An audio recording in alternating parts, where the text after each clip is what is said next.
Hello दोस्तों, आप सभी को हमारे यूट्यूब चैनल अभिनव क्लासेस मोस्ट वेलकम है दोस्तों। तो दोस्तों ये वीडियो है बिहार दरोगा एसआई प्रैक्टिस सेट नंबर, ये 165 नंबर का प्रैक्टिस सेट है दोस्तों। तो इससे पहले आप लोगों को 164 प्रैक्टिस सेट मिल चुका है, डिस्क्रिप्शन में उसका लिंक होगा, वहाँ जाके आप पूरे वीडियो को वॉच कर सकते हैं और वहाँ से आप अधिक से अधिक नॉलेज प्राप्त कर सकते हैं। तो दोस्तों इस वीडियो में जो डिस्कस करते हैं 50 क्वेश्चन आंसर डिस्कस करते हैं, जो कि एमसीक्यू बेस होता है।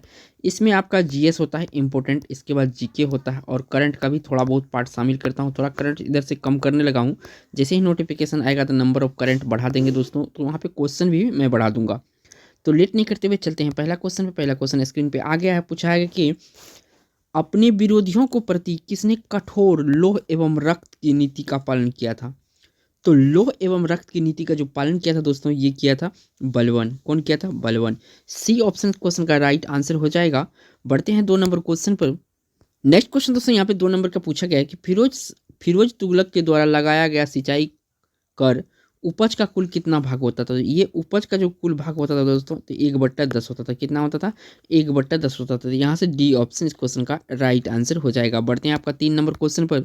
नेक्स्ट क्वेश्चन दोस्तों इससे पूछा गया है, अकबर द्वारा इलाही संवत की शुरुआत किस वर्ष की गई थी। अकबर द्वारा इलाही संवत की शुरुआत किस वर्ष की गई थी दोस्तों? तो ये की गई थी 1583 ईस्वी में। कब की गई थी? 1583 ईस्वी में अकबर जो एक नया धर्म का आगाज किया था, जिसका नाम था दीन ए इलाही। ठीक है, बढ़ते हैं आपका 4 नंबर क्वेश्चन पर। नेक्स्ट क्वेश्चन दोस्तों यहाँ पे पूछा गया 4 नंबर में, निम्नलिखित में से किसे मराठों का मेकियावेली कहा गया है। तो देखिए मराठों का जो मेकियावेली कहा जाता था, ये कहा जाता था किसको? ये कहा जाता था नाना फडणवीस को। किसको कहा गया था? नाना फडणवीस को।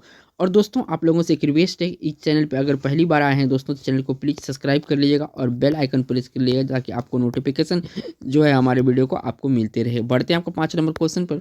नेक्स्ट क्वेश्चन दोस्तों इससे पूछा गया आपसे, पाहुल प्रणाली की शुरुआत किसके द्वारा किया गया था। जो पाहुल प्रणाली है, इसका शुरुआत किसके द्वारा किया गया था। तो इसका शुरुआत किया गया था दोस्तों सिख गुरु गुरु गोविंद सिंह के द्वारा। किसके द्वारा? गुरु गोविंद सिंह के द्वारा। बढ़ते हैं आपका नेक्स्ट क्वेश्चन पर। नेक्स्ट क्वेश्चन दोस्तों इससे पूछा गया आपसे, मुस्लिम शिक्षा के विकास के लिए प्रथम मदरसा की स्थापना कब की गई थी। तो मुस्लिम शिक्षा के विकास के लिए प्रथम मदरसा का जो स्थापना किया गया था दोस्तों, ये किया गया था आपका कब? 1781 ईस्वी में। कब किया गया था? 1781 ईस्वी में। बी ऑप्शन क्वेश्चन का राइट आंसर हो जाएगा। बढ़ते हैं आपका 7 नंबर क्वेश्चन पर। नेक्स्ट क्वेश्चन दोस्तों इससे पूछा गया आपसे, दास प्रथा का अंत किस गवर्नर जनरल के शासनकाल के दौरान किया गया था। तो ये जो दास प्रथा का अंत हुआ था दोस्तों, ये लॉर्ड एलनब्रो के शासनकाल के दौरान हुआ था। किसके दौरान हुआ था? लॉर्ड एलनब्रो तभी जनरल था। बढ़ते हैं आपका 8 नंबर क्वेश्चन पर। नेक्स्ट यहाँ 8 नंबर क्वेश्चन आ गया है कि प्रसिद्ध पाओ विद्रोह का संबंध किस राज्य से है। जो पाओ विद्रोह है दोस्तों, तो इसका संबंध किस राज्य से है। तो इसका संबंध है दोस्तों किस राज्य से है इसमें? तो इसका संबंध जो है ये आंध्र प्रदेश से। पाओ विद्रोह यहाँ आंध्र प्रदेश में हुआ था। बढ़ते हैं 9 नंबर क्वेश्चन पर। नेक्स्ट क्वेश्चन दोस्तों से पूछा गया आपसे, भारतीय सुधार समिति की स्थापना किसने की थी। भारतीय सुधार समिति की स्थापना किसने की थी दोस्तों? तो ये स्थापना जो की थी दोस्तों, ये कहा दादा भाई नौरोजी ने। कौन किया था? दादा भाई नौरोजी के द्वारा किया गया था भारतीय सुधार समिति की स्थापना। बढ़ते हैं आपका 10 नंबर क्वेश्चन पर। नेक्स्ट क्वेश्चन यहाँ पे 10 नंबर का आ गया है, 1857 की क्रांति के दौरान फैजाबाद में इसका नेतृत्व किसने किया था। जो 1857 की क्रांति हुआ था दोस्तों, इसका हर जगह हर कोई नेतृत्व किया था, ये क्वेश्चन पूछा जाता है। तो फैजाबाद में नेतृत्व कौन किया था? तो ये किया था दोस्तों आपका यहाँ पर मौलवी अहमदुल्ला। कौन किया था? मौलवी अहमदुल्ला 1857 की क्रांति का नेतृत्व किया था फैजाबाद में। बढ़ते हैं आपका 11 नंबर क्वेश्चन पर। नेक्स्ट क्वेश्चन दोस्तों इनसे पूछा गया है, कैबिनेट मिशन 1946 को मुस्लिम लीग ने कब स्वीकार किया था। कैबिनेट मिशन 1946 को मुस्लिम लीग ने कब स्वीकार किया था। तो ये क्या था दोस्तों? 6 जून 1946 को। कब किया था? 6 जून 1946 को मुस्लिम लीग ने कैबिनेट मिशन को स्वीकार किया था। बढ़ते हैं आपका 12 नंबर क्वेश्चन पर। नेक्स्ट क्वेश्चन दोस्तों यहाँ पे पूछा गया भगत सिंह से रिलेटेड क्वेश्चन है, भगत सिंह को फांसी की सजा सुनाने वाला न्यायाधीश निम्नलिखित में से कौन था। तो जो भगत सिंह को फांसी की सजा सुनाया था दोस्तों, ये था जीसी हिल्टन। कौन था? जीसी हिल्टन था। ये तभी वह जो है जज था। बढ़ते हैं आपका नेक्स्ट क्वेश्चन 13 नंबर पर। नेक्स्ट क्वेश्चन दोस्तों इससे पूछा गया है, आग का आविष्कार किस शासनकाल के दौरान हुआ। 13 नंबर का क्वेश्चन है, पूछा गया आग का आविष्कार किस शासनकाल के दौरान हुआ था। तो सॉरी किस काल में हुआ था दोस्तों। तो ये हुआ था कौन सा काल में हुआ था। तो ये हुआ था आपका पुरापाषाण काल में। कौन सा? पुरापाषाण काल में आग का आविष्कार किया गया था। बढ़ते हैं आपका 14 नंबर क्वेश्चन पर। नेक्स्ट क्वेश्चन दोस्तों इनसे पूछा गया आपसे, निम्नलिखित में से किस स्थान से नर्तकी की कांस्य मूर्ति प्राप्त हुई है? नर्तकी की कांस्य मूर्ति प्राप्त हुई किस कौन सा स्थान से? तो मोहनजोदड़ो से प्राप्त हुई। कहाँ से? मोहनजोदड़ो से प्राप्त हुई। इस क्वेश्चन का जो राइट आंसर हो जाएगा सी ऑप्शन। बढ़ते हैं आपका 15 नंबर क्वेश्चन पर। नेक्स्ट क्वेश्चन दोस्तों इसे पूछा गया आपसे, प्रसिद्ध राजवेद जीवक किसके दरबार में रहते थे? ये जीवक के बारे में पूछा गया दोस्तों। जो जीवक है ये किसके दरबार में रहते थे? जीवक बिंबिसार के दरबार में रहते थे। किसके? बिंबिसार के दरबार में जीवक वैद रहते थे। बढ़ते हैं आपका 16 नंबर क्वेश्चन पर। नेक्स्ट क्वेश्चन यहाँ पे पूछा गया 16 नंबर में दोस्तों, किस वर्ष राष्ट्रीय नियोजन समिति का गठन किया गया था? किस वर्ष राष्ट्रीय नियोजन समिति का गठन किया गया था? तो ये किया गया था दोस्तों 1938 ईस्वी में। कब किया गया था? 1938 ईस्वी में राष्ट्रीय नियोजन समिति की संगठन की स्थापना की गया था। बढ़ते हैं आपका 17 नंबर क्वेश्चन पर। नेक्स्ट क्वेश्चन दोस्तों यहाँ पे पूछा गया, दुर्गापुर इस्पात कारखाना की स्थापना किस पंचवर्षीय योजना के दौरान की गई थी? दुर्गापुर इस्पात कारखाना की स्थापना किस पंचवर्षीय योजना के दौरान की गई थी? तो ये की गया था दोस्तों द्वितीय पंचवर्षीय योजना। ज़्यादातर जो उद्योग हैं दोस्तों, जो प्रथम पंचवर्षीय योजना है इस पर कृषि पे बल दिया गया था, और जो द्वितीय पंचवर्षीय योजना है इसमें उद्योग पर बल दिया गया। ज़्यादातर जो उद्योग है का स्थापना ये द्वितीय पंचवर्षीय योजना में ही हुआ था। यहाँ पे राइट आंसर बी ऑप्शन हो जाएगा आपका। बढ़ते हैं 18 नंबर क्वेश्चन पर। नेक्स्ट क्वेश्चन दोस्तों इसे पूछा गया आपसे, भारतीय जीवन विनियामक और विकास प्राधिकरण IRDA का मुख्यालय कहाँ स्थित है? तो आपको बताना है जो IRDA है दोस्तों इसका मुख्यालय कहाँ पे है? तो इसका मुख्यालय हैदराबाद में है। कहाँ पे है? हैदराबाद में है। बढ़ते हैं आपका 19 नंबर क्वेश्चन पर। नेक्स्ट क्वेश्चन दोस्तों इसे पूछा गया आपसे 19 नंबर में, निम्नलिखित में से कौन सा अप्रत्यक्ष कर का उदाहरण है? इसमें अप्रत्यक्ष कर का उदाहरण कौन सा है? तो यहाँ पे जो दोस्तों यहाँ पे सीमा शुल्क है, ये अप्रत्यक्ष कर का उदाहरण है। कौन सा? सीमा शुल्क जो है ये आपका अप्रत्यक्ष कर का उदाहरण। तो इस क्वेश्चन का जो राइट आंसर यहाँ पे हो जाएगा सी ऑप्शन। बढ़ते हैं 20 नंबर क्वेश्चन पर। नेक्स्ट यहाँ पे पूछा गया दोस्तों, प्रिंसिपल ऑफ इकोनॉमिक्स पुस्तक के लेखक कौन है? तो प्रिंसिपल ऑफ इकोनॉमिक्स पुस्तक को जो लिखा गया दोस्तों ये लिखा गया मार्शल के द्वारा। किसके द्वारा लिखा गया? मार्शल के द्वारा लिखा गया। बढ़ते हैं आपका 21 नंबर क्वेश्चन पर। नेक्स्ट क्वेश्चन दोस्तों इसमें पूछा गया आपसे, भोर घाट दर्रा किन दो स्थानों के बीच संपर्क मार्ग है? भोर घाट दर्रा किन दो स्थानों के बीच संपर्क मार्ग है दोस्तों?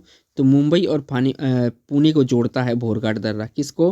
मुंबई और पुणे को। बढ़ते हैं आपका 22 नंबर क्वेश्चन पर। नेक्स्ट क्वेश्चन दोस्तों इसमें पूछा गया है 22 नंबर में, धारला निम्नलिखित में से किसकी सहायक नदी है? जो धारला है दोस्तों ये किसकी सहायक नदी है? तो धारला जो है ब्रह्मपुत्र की सहायक नदी है। किसकी सहायक नदी है? ब्रह्मपुत्र की। बढ़ते हैं आपका 23 नंबर क्वेश्चन पर। नेक्स्ट क्वेश्चन दोस्तों इससे पूछा गया आपसे 23 नंबर में, पंचेश्वर परियोजना किन दो देशों की संयुक्त परियोजना है? तो देखिए दोस्तों भारत और ये नेपाल का जो है संयुक्त परियोजना है। तो ऑप्शन यहाँ पे देखिए भारत और नेपाल, बी ऑप्शन इस क्वेश्चन का राइट आंसर हो जाएगा। बढ़ते हैं आपका 24 नंबर क्वेश्चन पर। नेक्स्ट क्वेश्चन दोस्तों इसमें पूछा गया आपसे 24 नंबर में, भारत में कोयले भंडार के मामले में कौन सा राज्य अग्रणीय है? तो यहाँ पे पूछा कोयले भंडार में, तो अग्रणीय कोयले भंडार में झारखंड है। कौन सा है? झारखंड है। बढ़ते हैं आपको 25 नंबर क्वेश्चन पर। नेक्स्ट क्वेश्चन दोस्तों इससे पूछा गया है 25 नंबर में, भारत सरकार ने राष्ट्रीय कृषि नीति की घोषणा किस वर्ष की गई थी? तो राष्ट्रीय कृषि नीति की योजना जो दोस्तों ये 2000 ईस्वी में किया गया था। कब किया गया था? 2000 ईस्वी में किया गया था। बढ़ते हैं आपका 26 नंबर क्वेश्चन पर। नेक्स्ट क्वेश्चन दोस्तों यहाँ पे पूछा गया आपसे 26 नंबर में, दक्षिण सह्याद्री का निम्नलिखित में से सर्वोच्च शिखर है? तो दक्षिण सह्याद्री का सर्वोच्च शिखर जो है कुंद्रेमुख है। कौन है? कुंद्रेमुख है। तो यहाँ पे ए ऑप्शन करेक्ट हो जाएगा ये आंसर। बढ़ते हैं आपका 27 नंबर क्वेश्चन। नेक्स्ट क्वेश्चन दोस्तों इनसे पूछा गया आपसे, निम्नलिखित में से किस राज्य की से होकर कर्क रेखा नहीं गुजरती है? जो कर्क रेखा है दोस्तों ये किस राज्य से होकर नहीं गुजरती है? तो देखिए दोस्तों ये कर्क रेखा जो है दोस्तों ये नहीं गुजरती है। यहाँ पे 4 ऑप्शन, राजस्थान, त्रिपुरा, छत्तीसगढ़, मणिपुर। तो ये जो नहीं गुजरती है मणिपुर से नहीं गुजरती है, बाकी ये तीनों से गुजरती है, राजस्थान, त्रिपुरा, छत्तीसगढ़। बढ़ते हैं 28 नंबर क्वेश्चन पर। नेक्स्ट क्वेश्चन दोस्तों इससे पूछा गया आपसे 28 नंबर में, जावा सागर तथा हिंद महासागर को कौन सी जल संधि जोड़ती है? तो जावा और हिंद महासागर को जो जोड़ती है दोस्तों सुंडा जल संधि जोड़ती है। कौन सी? सुंडा जल संधि जो है दोस्तों यहाँ पे जावा और हिंद महासागर को जोड़ती है। बढ़ते हैं आपका 29 नंबर क्वेश्चन पर। नेक्स्ट यहाँ पे आ गया है दोस्तों 29 नंबर क्वेश्चन, किस महाद्वीप को मानव उत्पत्ति का केंद्र माना जाता है? तो मानव उत्पत्ति का केंद्र दोस्तों अफ्रीका को माना जाना जाता है। किसको? अफ्रीका महाद्वीप को। बढ़ते हैं आपका 30 नंबर क्वेश्चन पर। नेक्स्ट क्वेश्चन दोस्तों इससे पूछा गया आपसे 30 नंबर में, निम्नलिखित में से किस मृदा का क्षेत्रीय विस्तार भारत में सर्वाधिक है? जो क्षेत्रीय विस्तार जिस मिट्टी का सर्वाधिक है दोस्तों तो वो मिट्टी है आपका जलोढ़ मिट्टी। कौन सा? जलोढ़ मिट्टी है दोस्तों, जो कि सबसे ज़्यादा विस्तार है भारत में। बढ़ते हैं आपका नेक्स्ट क्वेश्चन। नेक्स्ट यहाँ पे पूछा गया है 31 नंबर में, मुरलेन राष्ट्रीय उद्यान किस राज्य में स्थित है? जो मुरलेन राष्ट्रीय उद्यान है ये किस राज्य में स्थित है दोस्तों? तो ये स्थित है मिजोरम में। कहाँ पे स्थित है मुरलेन राष्ट्रीय? मिजोरम में। बढ़ते हैं आपका 32 नंबर क्वेश्चन। नेक्स्ट क्वेश्चन दोस्तों से पूछा गया विश्व ओजोन दिवस प्रतिवर्ष किस तिथि को मनाया जाता है? विश्व ओजोन दिवस प्रतिवर्ष किस तिथि को मनाया जाता है? तो दोस्तों ये मनाया जाता है आपको 16 अक्टूबर को। 16 अक्टूबर को विश्व ओजोन दिवस मनाया जाता है प्रतिवर्ष। बढ़ते हैं आपका next question 33 number. Next question दोस्तों इसे पूछा गया आपसे 33 नंबर में, भारत में अंतरिक्ष कार्यक्रम की शुरुआत किस वर्ष की गई थी? भारत में अंतरिक्ष कार्यक्रम की शुरुआत किस वर्ष की गई थी? तो ये की गई थी दोस्तों आपका 1962 ईस्वी में। कब की गई थी? 1962 ईस्वी में भारत में अंतरिक्ष कार्यक्रम की शुरुआत की गई थी। बढ़ते हैं आपका 34 नंबर क्वेश्चन पर। नेक्स्ट क्वेश्चन दोस्तों इनसे पूछा गया है 34 नंबर में, अंतर्राष्ट्रीय श्रम संगठन का मुख्यालय कहाँ स्थित है? अंतर्राष्ट्रीय श्रम संगठन का जो मुख्यालय है दोस्तों ये आपका जेनेवा में स्थित है। कहाँ पे? जेनेवा में स्थित है। बढ़ते हैं आपका 35 नंबर क्वेश्चन पर। नेक्स्ट क्वेश्चन दोस्तों इसे पूछा गया है आपसे 35 नंबर में, उदय भूमि निम्न में से किस महापुरुष की समाधि स्थल है? यहाँ पे उदय भूमि का पूछा है दोस्तों, तो उदय भूमि जो है ये KR नारायण के समाधि स्थल है। डी ऑप्शन क्वेश्चन का राइट आंसर हो जाएगा। बढ़ते हैं आपका 36 नंबर क्वेश्चन पर। नेक्स्ट क्वेश्चन दोस्तों इसे पूछा गया आपसे, देश का सर्वोच्च वीरता पुरस्कार निम्नलिखित में से कौन सा है? सबसे बड़ा जो पुरस्कार है दोस्तों ये भारत का जो वीरता पुरस्कार है ये कौन सा है? तो दोस्तों यहाँ पे परमवीर चक्र जो है ये भारत का सबसे बड़ा वीरता पुरस्कार है। बढ़ते हैं आपका 37 नंबर क्वेश्चन पर। नेक्स्ट क्वेश्चन दोस्तों यहाँ पे पूछा गया 37 नंबर में, रेणुका झील जो भारत में रामसर आर्द्रभूमि क्षेत्र है अंतर्गत आता है, इसका संबंध राज्य है। तो ये जो रामसर रेणुका झील है दोस्तों तो किस राज्य में पड़ता है? तो ये पड़ता है दोस्तों हिमाचल प्रदेश में। किस में पड़ता है रेणुका झील? तो हिमाचल प्रदेश में। यहाँ से बी ऑप्शन सही है। बढ़ते हैं आपका 38 नंबर क्वेश्चन पर। नेक्स्ट क्वेश्चन दोस्तों इसे पूछा गया आपसे, निम्नलिखित में से किस टॉपिक का कप का संबंध फुटबॉल खेल से नहीं है? तो देखिए दोस्तों जो फुटबॉल से है जो डूरंड कप है, रोवर्स कप है, आशुतोष कप है, ये तीनों तो आपका फुटबॉल से संबंधित है। लेकिन जो मेयर्स कप है दोस्तों ये कबड्डी से संबंधित, तो ऑप्शन यहाँ पे ए सही होगा। बढ़ते हैं आपका 39 नंबर क्वेश्चन पर।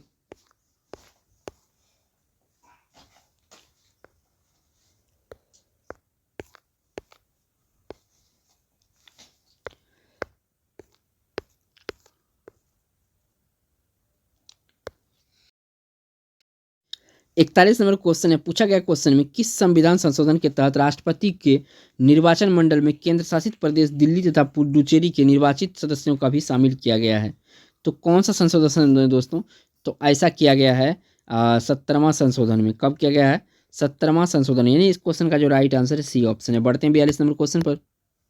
नेक्स्ट क्वेश्चन दोस्तों इससे पूछा गया है 42 नंबर में, लोकसभा के बैठक को गर्मपूर्ति के अभाव में स्थगित करने का अधिकार किसे है? लोकसभा के बैठक को गर्मपूर्ति के अभाव में स्थगित करने का अधिकार किसके पास है? तो दोस्तों ये है लोकसभा अध्यक्ष के पास। किसके पास है? लोकसभा अध्यक्ष के पास। बढ़ते हैं आपका 43 नंबर क्वेश्चन पर। नेक्स्ट क्वेश्चन दोस्तों इसे पूछा गया है, किस अनुच्छेद के तहत न्यायालयों द्वारा संसद की कार्यवाही की जांच पूर्णतः निषेध है? तो संसद की कार्रवाई पूर्णतः निषेध, ये कौन सा अनुच्छेद बताता है दोस्तों? तो ये अनुच्छेद आपका 121 बताता है। कौन सा बताता है? अनुच्छेद 122 बताता है। यहाँ पे थोड़ा सा मैं गलत हो गया था। यहाँ पे जो अनुच्छेद 122 है ना दोस्तों, सी ऑप्शन, ये आपका सही होगा। क्या करता है ये? तो न्यायालयों द्वारा संसद की कार्रवाई को जांच पूर्णतः निषेध है। तो ये कौन करता है? 122। बढ़ते हैं आपका 44 नंबर क्वेश्चन पर। नेक्स्ट क्वेश्चन दोस्तों इसे पूछा गया है कि भारतीय संविधान की उद्देशिका में कितने प्रकार के न्याय का वर्णन किया गया है? भारतीय संविधान की उद्देशिका में कितने प्रकार का न्याय का वर्णन किया गया है दोस्तों? तो यहाँ पे दोस्तों जो न्याय का किया गया है तो ये आपका 3 प्रकार का किया गया है। कितना किया गया? 3 प्रकार का। बढ़ते हैं आपको 45 नंबर क्वेश्चन पर। नेक्स्ट क्वेश्चन दोस्तों इसे पूछा गया आपसे 45 नंबर में, निम्नलिखित में से कौन स्वतंत्र भारत के पहले सूचना एवं प्रसारण मंत्री थे? जो सूचना एवं प्रसारण मंत्री भारत के पहले थे दोस्तों, जो सबसे पहले थे, ये पूछा गया है। तो दोस्तों ये थे सरदार पटेल। कौन थे? सरदार पटेल। तो इस क्वेश्चन का बी ऑप्शन सही होगा। बढ़ते हैं आपका 46 नंबर क्वेश्चन पर। नेक्स्ट क्वेश्चन दोस्तों इसे पूछा गया आपसे, निम्नलिखित में से कौन सा युग्म सुमेलित नहीं है? तो देखिए जो सुमेलित नहीं है वो आपको छांटना है। तो देखिए विधि द्वारा स्थापित प्रक्रिया ब्रिटेन, तो ये बिल्कुल जो है दोस्तों क्या है? ये गलत है। ठीक है ना। राज्यसभा सदस्यों का निर्वाचन दक्षिण अफ्रीका, क्या ये सही है? तो दोस्तों ये जो है आपका बिल्कुल सही है। द्विसदनवाद USA, ये दोस्तों ये भी सही है। समवर्ती सूची ऑस्ट्रेलिया, ये भी गलत है। तो आपको ऑप्शन यहाँ पे हमको कूट में सेलेक्ट करना है, तो हम करेंगे सॉरी, एक मिनट यहाँ पर, हाँ 1 मिनट, गलत वाला चुनना है। तो जो दोस्तों यहाँ पे 1 और 3 है, ये आपका सही नहीं है। क्या है? एक मिनट, ब्रिटेन, ब्रिटेन ये गलत है। राज्य सदस्यों का निर्वाचन दक्षिण अफ्रीका, ये भी बिल्कुल सही है। और जो आपका द्विसदन यूएसए है, ये दोस्तों गलत है। क्या है? ये गलत है। समवर्ती सूची ऑस्ट्रेलिया बिल्कुल सही है। तो यहाँ पे जो दोस्तों यहाँ पे जो चुनना है आपको, 1 और 3 जो है ये बिल्कुल गलत है। तो हमको गलत वाला आंसर मांगा है, तो हम ऑप्शन में टिक करेंगे ये वाला। बढ़ते हैं क्वेश्चन 47 नंबर क्वेश्चन पर। नेक्स्ट क्वेश्चन दोस्तों इससे पूछा गया है, बिहार में लोकसभा तथा राज्यसभा की कुल सीटें क्रमशः कितनी है? तो देखिए लोकसभा तो यहाँ पे 16 है, ठीक है ना, और राज्यसभा कितना है? 40 है। तो यहाँ पे जो है दोस्तों ये ऑप्शन कौन सा होगा? 40 + 16 वाला, यानी बी ऑप्शन क्वेश्चन का राइट आंसर हो जाएगा। बढ़ते हैं 48 नंबर क्वेश्चन पर।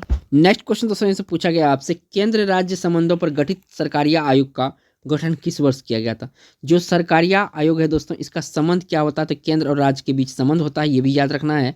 लेकिन यहाँ पे पूछा गया इसका स्थापना कब किया गया? तो ये किया गया था 1983 ईस्वी में। कब किया गया था? 1983 ईस्वी में। बढ़ते हैं इस वीडियो का 49 नंबर क्वेश्चन। नेक्स्ट क्वेश्चन दोस्तों इनसे पूछा गया आपसे 49 नंबर में, 92वां संशोधन के तहत किन भाषाओं को 8वीं अनुसूची में शामिल किया गया है? तो देखिए बोडो को भी किया गया है, मैथिली को भी, डोंगरी को। तो यहाँ पे डी ऑप्शन सही होगा, क्योंकि 92 नंबर का जो संविधान संशोधन है, इसमें ये तीनों शामिल किया गया है। तो बोडो, मैथिली, डोंगरी, तो ऑप्शन यहाँ पे डी सेलेक्ट करना है। बढ़ते हैं इस वीडियो का लास्ट क्वेश्चन पर। नेक्स्ट क्वेश्चन दोस्तों से पूछा गया आपसे 50 नंबर में, भारतीय राजनीतिक के इतिहास में अभी तक कुल कितनी बार दोनों सदनों की संयुक्त बैठक बुलाई गई है? तो दोनों सदनों की संयुक्त बैठक जो बुलाई गई है दोस्तों, ये किया गया है कितनी बार? 3 बार। तो इस क्वेश्चन का जो राइट आंसर है, बी ऑप्शन सही हो जाएगा। दोस्तों वीडियो अगर आप लोगों को अच्छा लगता है तो एक लाइक जरूर कीजिएगा, और चैनल पर दोस्तों पहली बार आए हैं तो चैनल को प्लीज़ सब्सक्राइब करना ना भूलिएगा। बट